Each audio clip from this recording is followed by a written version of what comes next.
Here's a cheat sheet for growing your small business to 7 figures, part 4. This is a 10-part series where I am breaking down all the things that I did to build multiple million-dollar companies so you can do this as well. Let's get into part 4. Have you ever been driving down the road, just driving along, minding your own business, looking around, listening to your favorite jams? Maybe it's George Strait, maybe it's Lil Jon, whatever strikes your fancy, and you see an adorable little squirrel up ahead, and he's hanging out on the edge of the road. I immediately go into a panic, and I'm like, don't you do it, squirrel.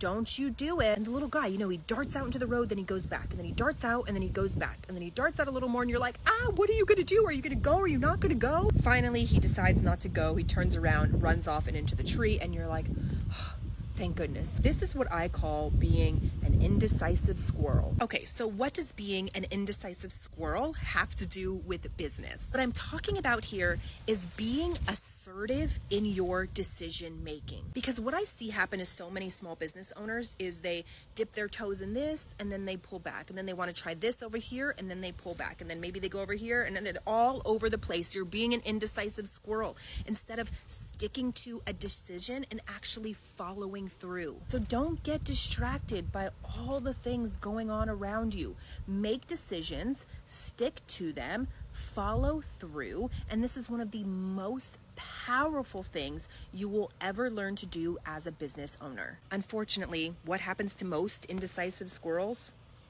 It's a sad ending. Stay tuned for part 5, and don't forget, if you need help with any of this, feel free to send me a DM and we could talk about which program of mine would best support you.